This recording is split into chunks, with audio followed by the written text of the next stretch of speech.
अस्सलाम वालेकुम स्टूडेंट्स, मैं हूं एहसान और आप लोग देख रहे हैं बायोलॉजी विद एहसान। और आज हमारा जो लेक्चर है वो होने वाला है रॉबर्ट कॉक के लिहाज से।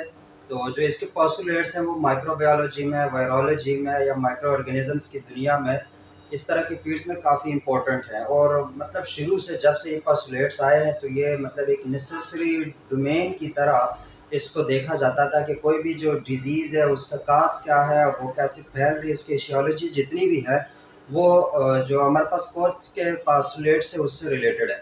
तो हमारे पास जो कोच के पास्टुलेट्स हैं वो चार है बेसिकली, जो कि अमूमन जो है आते रहते हैं। काफ़ी इंपॉर्टेंट है कि कितनी जितनी भी हमारे पास हिस्ट्री है, अगर हिस्ट्री को हमने समझना है तो हमें पहले जो कॉक्स के पास्टुलेट्स हैं माइक्रो ऑर्गेनिज्म से के हवाले से उनको समझना पड़ेगा। ठीक है, तो पहले हम कॉक्स के पास्टुलेट, फिर उसके बाद थोड़ा जो है ना इसकी हिस्ट्री की तरफ चलते हैं, तो फिर हमें इसका अंदाज़ा हो जाएगा। और ये मैं अभी पढ़ा क्यों रहा हूँ, वायरसेस से पहले इसको मैं क्यों पढ़ा रहा हूँ, क्योंकि जब हम अगले लेक्चर में इंशाल्लाह हिस्ट्री स्टार्ट करेंगे वायरसेस की, तो वहाँ पे हमारे पास जो दिमित्री इवानोव्स्की या उसके जो फेलियर्स है या जो बाकी जो हिस्ट्री में जो काम हुआ, क्यों हुआ और क्यों नहीं हुआ, वो सारा सर में रिलेटेड है कॉक्स की पास्टुलेट्स के साथ। तो फिर वहाँ पे ये चीज़ हमें वो टॉपिक जो है वो इजीली समझ आ जाएगा अगर मैं कॉक्स के पास्टुलेट्स में वो पता हूँ। तो ये हो फर्स्ट ईयर में है तो नहीं, लेकिन आगे जितनी भी बायो है खासतौर पर माइक्रोबायोलॉजी में, बैक्टीरियोलॉजी में या वायरोलॉजी में, फिर कॉक्स के पास्टुलेट काफ़ी इंपॉर्टेंट हो जाते हैं उस लेवल पे। तो शुरू करते हैं हम कॉक्स के पास्टुलेट से। और कॉक्स के बेसिकली चार पास्टुलेट थे जो कि जर्म थ्योरी के बाद आए थे, जो लुइस पास्चर ने जर्म थ्योरी दी थी कि भाई जो चीज़ें हैं वो खुद ब खुद जो है ना वो living things non living things से लिविंग थिंग नहीं बनते, बल्कि ये अलग एक थ्योरी है। तो जो स्पॉन्टेनियस जनरेशन थे उसको उसने गलत कर दिया था और उसकी जगह फिर आ गए थे जर्म थ्योरी जो हमारे पास लुइस पास्चर की थी। तो ये जो सारा जो तारीख है वो वायरोलॉजी या बैक्टीरियोलॉजी या फिर ये माइक्रोबायोलॉजी, ख़ास तौर पर जो मॉडर्न माइक्रोबायोलॉजी है, मेडिकल बायो माइक्रोबायोलॉजी जो है, वो उसकी हिस्ट्री ये 1880s मतलब 1850 से लेकर 1930 के दरमियान बहुत ज़्यादा फैली हुई है। ये जो वक्त है इसमें बहुत सारी इनोवेशन, बहुत सारी डिस्कवरीज, बहुत सारा काम हुआ है माइक्रोबायोलॉजी की फील्ड में ख़ास तौर पर। तो आज हमने करना है कॉक्स के पोस्टुलेट्स को। कॉक्स के चार पोस्टुलेट्स हैं जो कि किसी भी मतलब माइक्रो ऑर्गेनिज्म की वजह से जो हमारे पास डिजीज़ होती हैं उस डिजीज़ को कैसे सर्च करना है और उसको कैसे प्रूव करना है, उस हवाले से कॉक्स के ये पोस्टुलेट्स है। अभी बाद में अभी जाएंगे इसकी हिस्ट्री में कि ये क्या है, क्या कैसे आए, क्या हुआ, किसने दिए, ईटीसी। नाम से तो पता चल रहा है कॉक्स, ये कॉक्स भी इसको बोल सकते हो कॉक, असल में ये लफ्ज़ है, क्या नाम है, कॉक। तो हम पहले एक पास्टुलेट कर लेना डिस्कस, उसके बाद फिर आगे जाके इसके बारे में जो है ना वो बात करेंगे। तो सबसे जो पहला हमारे पास कॉक्स का पास्टुलेट है, जो कॉक्स का पास्टुलेट है, जो पहली बात है वो ये क्या कहता है कि कोई भी micro organism, the organism must be present in every case of the disease. उस वक्त मतलब जो आउटब्रेक्स हो रहे थे, कहीं कोलरा फैला हुआ था, कहीं जो टीबी था, कहीं पे हमारे पास रेबीज, वो तो वायरस की वजह से होते हैं, लेकिन इस तरह के जो आउटब्रेक्स का वो बड़ा ज़माना था। तो उस वक्त जो कॉक्स है, रॉबर्ट कॉक्स, उसने काफ़ी इम्प्रूवमेंट की है माइक्रोबायोलॉजी में। तो वो बहुत बड़ा साइंटिस्ट था। तो उस साइंटिस्ट के प्रिंसिपल्स बेसिकली यहाँ पर है कि वो किसी बीमारी को कैसे देखता था, या उसके बहुत सारे आगे कंट्रीब्यूशन भी है साइंस की फील्ड में, हम अभी आहिस्ता आहिस्ता डिस्कस करेंगे। लेकिन जो सबसे पहला हमारे पास अभी कॉक्स के पास रिलेट है, क्योंकि यहाँ पे बहुत सारे बंदे जो उनको ये हिस्ट्री पता होती है, सिर्फ पास्टुलेट देखने थे कि यार कौन कौन से चार पास्टुलेट्स हैं। तो इजी से चार पास्टुलेट्स हैं, वर्डिंग इनकी डिफरेंट हो सकती है लेकिन मतलब सबका एक ही है।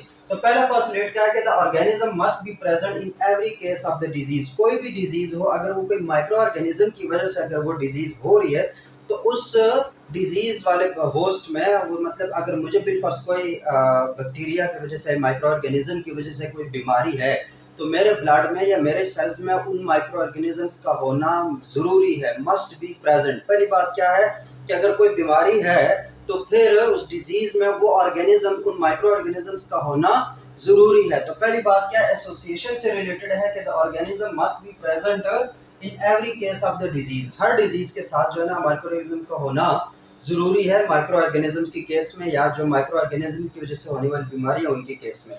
पहली बात। दूसरी बात वो क्या कहते हैं, दूसरी बात कहते हैं कि the organism must be isolated from the host with the disease and grown in a pure culture. अब ये क्या मतलब हुआ कि बिलफर्ज हमारे पास ये सेल्स हैं, कोई भी सेल्स हैं, किसी भी चीज के सेल्स हैं, और उसको किसी माइक्रो ऑर्गेनिज्म ने इन्फेक्ट किया, तो वो जब इन्फेक्ट करेगा तो उसके बाद क्या होगा, ये ज्यादातर इसको इन्फेक्शियस डिजीजेस कह दे तो ज्यादा अच्छा है, ठीक है। वैसे हार्ट डिजीज में तो बहुत सारे और वजूहत की वजह से भी डिजीजेस होती है, तो यहाँ पे इन्फेक्शियस डिजीज कह तो ज्यादा अच्छा होगा। तो मैं बात कर रहा था कि कोई भी सेल है उस पर अगर कोई माइक्रो ऑर्गेनिज्म है, बिलफर्ज ये हमारे पास एक माइक्रो ऑर्गेनिज्म है जिसने इसको इन्फेक्ट किया, तो इसके सेल्स में का अगर एनिमल को इन्फेक्ट किया, प्लांट को इन्फेक्ट किया, ह्यूमन को इन्फेक्ट किया, जिस चीज को भी इन्फेक्ट किया, तो उस बीमार बंदे या बीमार जानवर या बीमार पौधे के सेल्स में उन माइक्रो ऑर्गेनिजम्स का होना जरूरी है। पहली बात यह है। दूसरी बात यह है कि वो अगर हम ये सेल्स कलेक्ट करें तो इन सेल से हमने ये माइक्रो ऑर्गेनिज्म जो है वो आइसोलेट करना है, क्या करना है, इन सेल से वो माइक्रो ऑर्गेनिज्म ले लेना और उस माइक्रो ऑर्गेनिज्म को अलग जो है ना हमने कल्चर कर लेना है प्योर मीडियम में। अलग किसमें, प्योर मीडियम में, मतलब ये माइक्रो ऑर्गेनिजम्स लिए, उनको एक पैटी डिश में डाला, वहां पे उसमें एगर डाल दिया, एगर डालने के बाद ये जो माइक्रो ऑर्गेनिजम्स थे उनको यहाँ पे स्ट्रीकिंग करके हमने ग्रो करवा दिया प्योर कल्चर में, ठीक है। ये इन विट्रो होता है, लेबोरेटरी में ये काम होता है, तो प्योर कल्चर में उसको क्या कर दिया, ग्रो करवा दिया। तो यही बात वो कह रहे हैं कि यहाँ जो भी डिजीज्ड पर्सन है या प्लांट है या एनिमल है उससे वो माइक्रो ऑर्गेनिजम्स आइसोलेट करो, आइसोलेट करने के बाद उसको कल्चर करो प्योर मीडियम में, कल्चर कर दिया। अब बिलफर्ज यहाँ पे ये माइक्रो ऑर्गेनिज्म है, यहाँ पे ये कल्चर हो गए, अब इसमें से कुछ माइक्रो ऑर्गेनिज्म उठाने हैं प्योर कल्चर से, प्योर कल्चर से कुछ माइक्रो ऑर्गेनिजम्स उठाने हैं और हमने कोई दूसरा जो पहले इन्फेक्टेड ना हो, कोई हेल्दी होस्ट ढूंढना है, ससेप्टेबल होस्ट ढूंढना है, मतलब उसमें वो बीमारी हो तो सके लेकिन हुई ना हो या वो पहले से हेल्दी हो, ठीक है। जैसे मुझसे कोई जो माइक्रो ऑर्गेनिज्म है वो लिए गए, फिर उनको आइसोलेट किया, फिर उनको कल्चर किया, फिर उस कल्चर से कुछ थोड़े से माइक्रो ऑर्गेनिज्म उठाए और एक दूसरे बंदे में डाल दिए जो कि हेल्दी था। तो जब उस होस्ट में इससे थोड़े से डालेंगे, ठीक है, ये बिलफर्ज एक होस्ट था, उसमें हमने डाल दिए वो माइक्रो ऑर्गेनिज्म।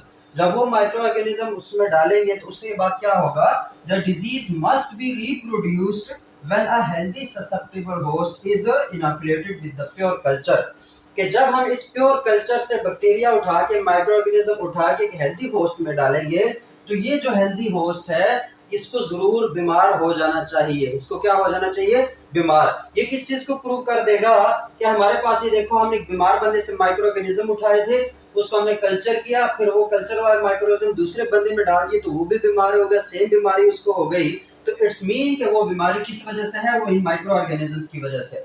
ये उसके प्रिंसिपल थे, ये उसके क्या थे, प्रिंसिपल। तो जब ये होस्ट बीमार हो जाए तो इट्स मीन कि वही माइक्रो ऑर्गेनिज्म, वही माइक्रोब्स, वही बैक्टीरिया जो है वो हमारे पास रिस्पॉन्सिबल है उस डिजीज को काज करने में। चौथा पाइसोलेट क्या कहता है, वो कहता है कि the same organism must again be recovered from the experimentally infected host. अब ये जो एक्सपेरिमेंटली इन्फेक्टेड था ना, ये हेल्दी होस्ट है, इस पर हमने एक्सपेरिमेंट किया और उसको हमने इन्फेक्ट किया। जब इस इन्फेक्टेड होस्ट से दोबारा हमने सेल्स लेने हैं तो उन सेल्स में इस माइक्रो ऑर्गेनिज्म का दोबारा होना लाजमी है।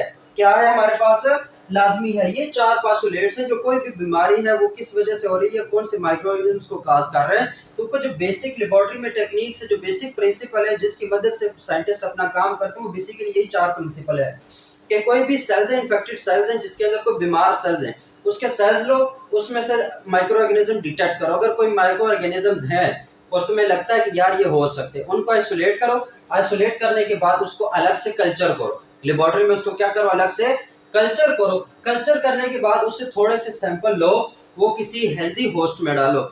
जब हेल्दी होस्ट में डालोगे तो हेल्दी होस्ट क्या हो जाना चाहिए, अब बीमार। अगर बीमार हो गया तो इट्स मीन कि ये जो माइक्रो ऑर्गेनिजम्स हैं ये क्या होने चाहिए, ये मतलब हमारे पास डिजीज काजिंग है। फिर जब उस एक्सपेरिमेंटली इन्फेक्टेड होस्ट के सेल्स लेंगे एज ए सैंपल और उसमें से भी वही माइक्रो ऑर्गेनिजम्स का होना जरूरी है जो कि यहाँ पे था। जब ये चीजें हो जाए तो इट्स मीन कि ये बात प्रूव हो जाती है। अब जो कॉक्स है उसने खुद भी कह दिया था कि ये सारे बैक्टीरिया या सारे माइक्रो ऑर्गेनिजम्स के लिए ये जो पासुलेट्स है ये जरूरी नहीं है, लेकिन ज्यादातर के लिए ऐसा ही होता है, ज्यादातर के लिए ऐसा ही होता है। और दूसरे जो इसका बहुत बड़ा मसला है कि एक्सपेरिमेंट्स हम ह्यूमन की केस में नहीं कर सकते, ह्यूमन में एथिकल प्रॉब्लम्स आ जाती है कि हमने मतलब माइक्रो ऑर्गेनिज्म को अलहदा कर लिया, उसको कल्चर भी कर लिया, लेकिन उससे हम एक हेल्दी ह्यूमन में ये नहीं डाल सकते। एथिकल जो है ना वो प्रॉब्लम्स है, एथिकल कंसर्न्स यहाँ पे आ जाती है, एथिक्स के बाद खिलाफ हो जाती है कि कैसे तुम एक हेल्दी बंदे पे एक्सपेरिमेंट कर सकते हो, साइंटिफिक एक्सपेरिमेंट। तो ह्यूमन के केस में भी ये बात जो है फिर वो थोड़ा सा मसले वाला हो जाता है, लेकिन दूसरे जो एनिमल्स हैं या जो प्लांट के केसेस में फिर ये सारा काम होता है। तो बेसिकली यही चार पासुलेट्स है कि पहले क्या है, एसोसिएशन है कि जो ऑर्गेनिज्म का वो किसी डिजीज में होना मस्ट है, फिर उसके बाद उसकी आइसोलेशन है, आइसोलेशन के उसके बाद दोबारा उसको किसी और होस्ट में सेल में डालना है, होस्ट सेल के बाद उसकी दोबारा से आइसोलेशन है। तो ये चार स्टेप्स हैं, ये चार पासुलेट्स हैं जो कॉक्स पासुलेट कहलाते हैं। तो ये तो हो गए हमारे पास पासुलेट्स। अब देखते हैं इसकी थोड़ी बहुत हिस्ट्री और थोड़ा बहुत इसको समझने की या इसको कंप्रीहेंड करने की या इसको थोड़ा सा और एक्सप्लॉइट करते हैं इस टॉपिक को। और वो टॉपिक क्या है, टॉपिक से पहले मैंने इधर कर दिया ये। अब हम थोड़ा सा इसको एक्सप्लोर करते हैं और शुरू करते हैं प्रॉपर साइंटिस्ट है और उसका नाम है रॉबर्ट कॉक्स। क्या नाम है, रॉबर्ट कॉक्स। अब इसके देखो प्रॉपर अगर रॉबर्ट कॉक्स, तो प्रॉपर इसका जो नाम है ये जर्मन हमारे पास माइक्रोबायोलॉजिस्ट था। क्या है हमारे पास, जर्मन माइक्रोबायोलॉजिस्ट था। काफी बहुत मशहूर पर्सनालिटी है साइंस की दुनिया में, खासतौर पर माइक्रोबायोलॉजी की दुनिया में बहुत मशहूर पर्सनालिटी है रॉबर्ट कॉक। अब इसका जो KOCH है, इसको जो तुम मर्जी नाम बोलो, कोच बोलो, कॉक बोलो, कोच, उसके बाद कोश बोलो, लेकिन जो प्रॉपर नाम है इसको जो प्रोनाउंस करेंगे वो कॉक है, COKH वाला कॉक। तो वो हमारे पास जो जर्मन में वो KOCH वाला कॉक है, तो रॉबर्ट कॉक। तो ये हमारे पास जर्मन माइक्रोबायोलॉजिस्ट था। अगर इसके मैं पहले कंट्रीब्यूशन, क्योंकि इसके पासुलेट्स इतने मशहूर क्यों हुए, तो इसकी कंट्रीब्यूशन मैं बता दूं तो कंट्रीब्यूशन में इसने, अगर 1876 पे जाते हैं, कहाँ पे जाते हैं, 1876 पे जाते हैं, तो 1876 में इस बंदे ने प्रूव किया था कि जो हमारे पास एंथ्राक्स की बीमारी है, क्या है हमारे पास, एंथ्राक्स की जो बीमारी है वो ड्यू टू माइक्रो ऑर्गेनिज्म होती है, ड्यू टू बैक्टीरिया होती है। ड्यू टू क्या होती है, बैक्टीरिया। कौन सा बैक्टीरिया है, बैसिलस एंथ्रासिस जो है वो हमारे पास इसको काज करता है। लेकिन ये बात सबसे पहले प्रूव किसने की, रॉबर्ट कॉक ने। एक कंट्रीब्यूशन हो गई, एंथ्राक्स का जो कॉजेटिव एजेंट क्या है वो हमें बता दिया। दूसरी कंट्रीब्यूशन में बता दूं तो जो हमारे पास TB है, ट्यूबरकुलोसिस है, जो TB हमारे पास सबको पता है क्या है, ट्यूबरकुलोसिस। अब ये भी उस वक्त की बहुत बड़ी वबा थी, TB की वजह से बहुत बंदे मार रहे थे, तो इस पर भी रिसर्च वगैरह जो है वो जारी थी। तो जो रॉबर्ट कॉक है उसने ये बात बताई थी कि जो हमारे पास ट्यूबरकुलोसिस है, अब इससे पहले जो साइंटिस्ट है वो ये समझते थे कि जो TB है वो इनहेरिटेड डिजीज है, मतलब जेनेटिक डिजीज है, जेनेटिक डिसऑर्डर है, ये हमारे pass through out the families run करता है। लेकिन इसने कहा नहीं, ये जेनेटिक नहीं है, बल्कि ये एक माइक्रो ऑर्गेनिज्म है, एक बैक्टीरिया है जिसकी वजह से ये डिजीज होती है। तो इसने TB का जो काजिंग एजेंट है कौन सा है, माइकोबैक्टीरियम, माइकोबैक्टीरियम ट्यूबरकुलोसिस, ट्यूबरकुलोसिस को पूरा नहीं लिख रहा बस समझ जाओ।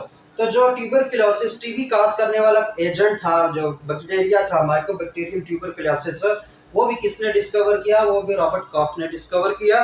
दूसरी बात ये होगी, और ये जो है इसने अनाउंस किया था 24 मार्च। अब ये मैं क्यों बता रहा हूँ इसे देखो, 24 मार्च 1882, 1882 में 24 मार्च को इसने ये बात अनाउंस की थी कि हमारे पास जो TB है वो TB असल में माइकोबैक्टीरियम ट्यूबरकुलोसिस जो हमारे पास होते हैं बैक्टीरिया, उस की वजह से होते हैं। तो उसके बाद वर्ल्ड हेल्थ ऑर्गेनाइजेशन हर साल 24 मार्च को क्या बोलते हैं, क्या बोलते हैं, जो ट्यूबरकुलोसिस डे होता है हमारे पास, world tuberculosis day, world tuberculosis day, वो हमारे पास मनाया जाता है किस पे, 24 मार्च पे। तो वो जो वर्ल्ड हेल्थ ऑर्गेनाइजेशन है वो इसने इस डेट की वजह से, क्योंकि इस डेट को रॉबर्ट कॉक ने बताया था कि TB माइकोबैक्टीरियम की वजह से होता है, तो इस वजह से अब ये इंटरनेशनल डे बन गया, वर्ल्ड ट्यूबरकुलोसिस डे बन गया हमारे पास। WHO है, वर्ल्ड हेल्थ ऑर्गेनाइजेशन, वो तब से जो है इस डे को सेलिब्रेट करते हैं। फिर ये है कि जो ट्यूबरकुलोसिस के लिए क्योर है ट्यूबरक्यूलिन, वो भी रॉबर्ट कॉक का काम है। अब एक और इसके बाद बात बता दूं, तो जो हमारे पास कॉलरा है, हैजा, बहुत इसने भी बंदे मारे हैं, कॉलरा। तो वो जो कॉलरा है ये इंडिया में आया था कलकत्ता में। तो उसके बाद वहाँ पे इसने जब गंगा दरिया को भी उसने मतलब उसके पानी को भी उसने एक्सपेरिमेंट किया उस पर, और बंदों पे भी किया, तो वहाँ पर भी पानी में भी वही माइक्रो ऑर्गेनिज्म थे जो ब्लड के सेल्स में। तो उन्होंने कहा कि यार ये जो पानी है ये किसी वजह से गंदा है, जिसकी वजह से जो कॉलरा है वो फैल रहा है, उसके जो आउटब्रेक है वो हो रहे हैं। तो जो कॉलरा काजेटिव एजेंट है कौन सा वाला, विब्रियो कॉलरा, क्या है, विब्रियो कॉलरा, वो भी काम किसका है, वो भी काम है हमारे पास रॉबर्ट कॉक का। इसके अलावा भी बहुत सारे काम हैं, ये तो मैं बड़ी बड़ी डिस्कवरीज बता दी कि माइक्रोबायोलॉजी में देखो इस बंदे ने क्या क्या किया। हमारे पास एंथ्राक्स का काजेटिव एजेंट इसने बताया, टीबी का काजेटिव एजेंट इसने बताया, कॉलरा का काजेटिव एजेंट इसने बताया, और बेसिकली ये फिजिशियन था, एक डॉक्टर सा था, लोगों का इलाज करता था। उसके बाद और जो बहुत बड़ी, जो इसके नाम पे बहुत बड़ी डिस्कवरी या इन्वेंशन है, वो क्या है, बैक्टीरियल कल्चर मेथड। क्या है हमारे पास, बैक्टीरियल कल्चर मेथड।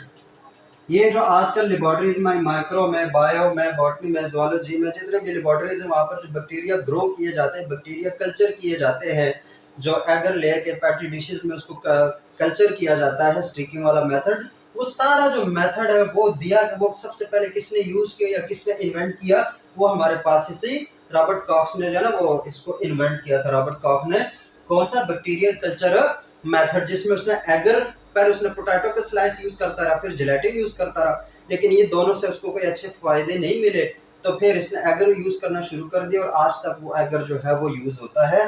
तो वो भी काम बैक्टीरियल कल्चर मेथड किसने इंट्रोड्यूस करवाया, वो भी हमारे पास रॉबर्ट कॉक्स ने इंट्रोड्यूस करवाया। तो देखो इस हवाले से ये कितना इंपॉर्टेंट बंदा है, एक इस हवाले से भी मशहूर है। और बाद में जो पैट्री डिशेज, नाम सुना होगा पैट्री डिश का, तो असल में ये ग्लास के डिश यूज करता था, फिर इसी का एक स्टूडेंट था पैट्री, पैट्री ने उसको थोड़ा सा मॉडिफाई किया, तो उसका नाम पड़ गया पैट्री डिश, उस चीज का नाम जहाँ पर ये ग्रो किए जाते हैं हमारे पास बैक्टीरिया, जिस बर्तन में, उसको क्या कहते हैं, पैट्री डिश। तो वो पैट्री डिश असल में पैट्री इसी का एक स्टूडेंट था, इसी का क्या था हमारे पास एक स्टूडेंट था, तो उसने वो चीज इंट्रोड्यूस करवाया। तो असल में उनको पैट्री डिश नहीं, कॉक्स डिश जो है वो होना चाहिए, कॉक डिश होनी चाहिए थी, लेकिन अभी मशहूर पैट्री डिश पे, तो पैट्री डिश हो गया।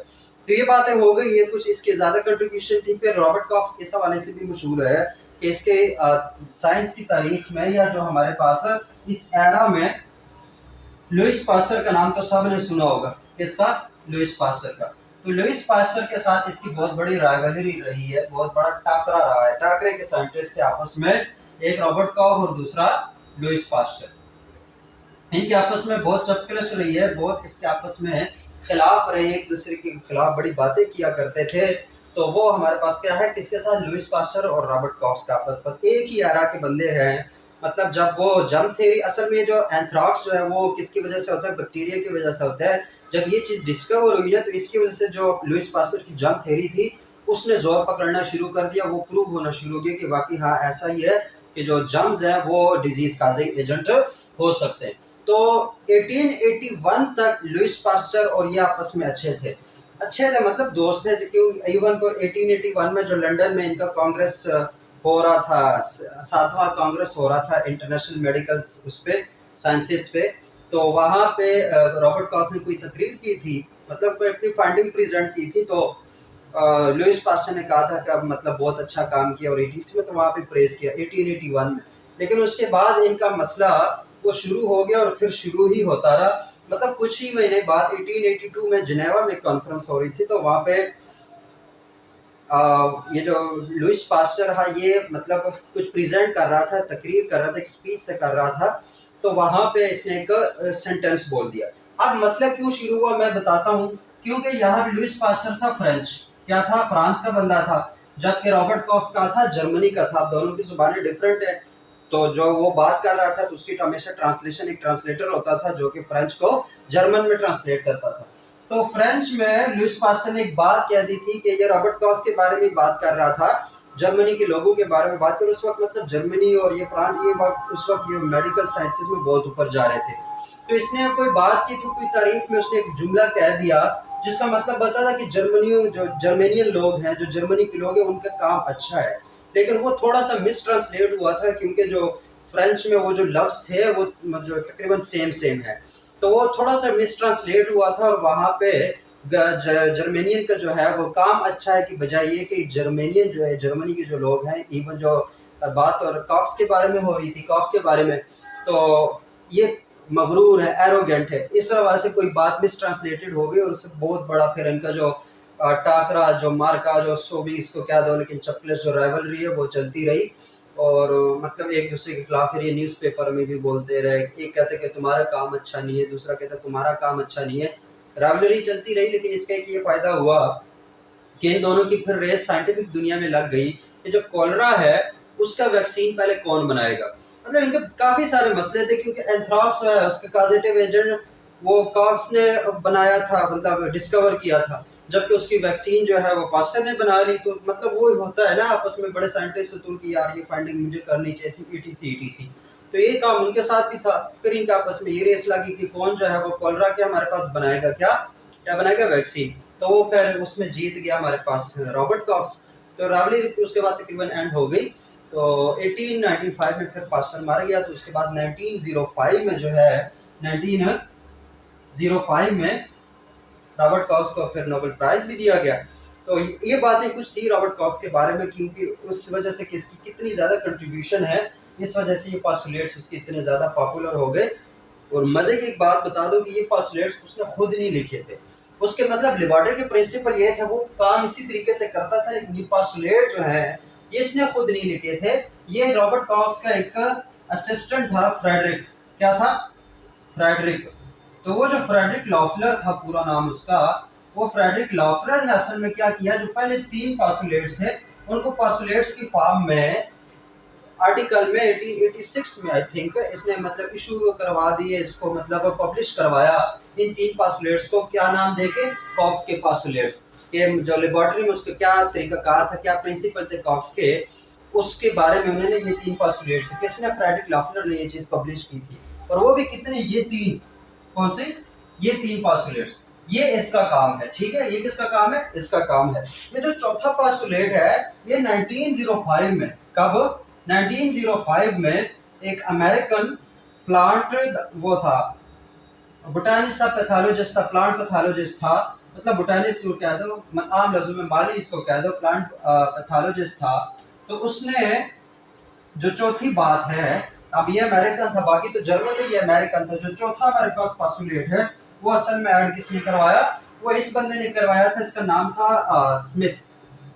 क्या नाम था? स्मिथ, एफ स्मिथ था, फ्रैंकलिन स्मिथ। उसने जो है ये चौथा पॉइंट उसने ऐड करवाया। तो ये बात हम लोगों को पता होना चाहिए कि जो कॉक्स के पास्टुलेट हैं ये उसके मतलब प्रिंसिपल से लेबोरेटरी में वो इसी तरीके से काम करता था, लेकिन उसने अलग से ये कोई पब्लिश नहीं करवाए कि ये इस तरह के पास्टुलेट्स हैं। बाद में मतलब ये फ्रेडरिक लॉफलर जो है उसने ये चीज़ जो है वो पब्लिश करवाई थी, वो भी पहले 3 पॉइंट। जो चौथा पॉइंट है वो किसने? स्मिथ ने 1905 में पब्लिश करवाया था। तो ये था हमारे पास ऑल अबाउट किसके? ऑल अबाउट हमारे पास जो कॉक्स के पास्टुलेट्स हैं। 4 पास्टुलेट्स हैं, ये इंपॉर्टेंट पास्टुलेट्स हैं, इनको याद कर लो और इसको समझ लो कि असल में था क्यों। अब मैंने ये इसलिए क्यों बताया, क्योंकि यही 4 पास्टुलेट्स हैं यहीं पे आके जो हमारा इवानोस्की था जिसने वायरसेस का डिस्कवर किए थे बेसिकली, लेकिन फिर भी फादर ऑफ वायरसेस जो है वो मार्टिनस बेयरनिक को कहा जाता है, इवानोस्की को नहीं कहा जाता। तो क्यों नहीं कहा जाता, या इसने इसको वायरस अलग एंटिटी क्यों नहीं कंसीडर किया? उसका रोल असल में इससे रिलेटेड था। तो वहाँ पर फिर इस चीज़ को हम डिस्कस करेंगे, जब उसकी हिस्ट्री पढ़ेंगे तो फिर ये चीज़ सही समझ आएगी कि क्या मसले आ गए थे जब हमें कॉक्स के पास्टुलेट पता हो। तो ये थे हमारे पास कॉक्स के पास्टुलेट। ज़्यादातर माइक्रोबायोलॉजी की हिस्ट्री में ये चीज़ इंपॉर्टेंट है। एक लुईस पास्चर की जो पास्चराइजेशन और बाकी जो वैक्सीनेशन रेबीज की वैक्सीन वो थी, लेकिन सबसे मेन काम जो पास्चर था वो जो जर्म थ्योरी उसने बनाई थी, जो प्रूव किया था कि स्पॉन्टेनियस जनरेशन नहीं हो सकती, कोई भी डिजीज़ जो है वो एक एजेंट की वजह से काज हो सकती है, एक माइक्रो ऑर्गेनिज्म की वजह से काज हो सकती है, जिसको जर्म थ्योरी का नाम दिया। तो लुईस पास्चर का बहुत बड़ा काम था। तो लुईस पास्चर, रॉबर्ट कॉक्स, ये सारे जो फ्रेडरिक लॉफलर है, फिर ये स्मिथ है, फिर इवानोस्की है, बेरनिक है, तो एडोल्फ मेयर जो है, वो सारे मतलब इसी एरा के लोग हैं, 1880s 70s और 19 और 1910 20 इसी एरा के लोग हैं सारे। तो इस चीज़ को समझना ज़रूरी है। होप सो आप लोगों को जो कॉक्स के पास्टुलेट्स हैं वो थोड़े बहुत पता चल गए होंगे। तो मिलते हैं इंशाल्लाह अगली वीडियो में, अगले लेक्चर में, जो वायरसेस के हिस्ट्री है उसको लेकर।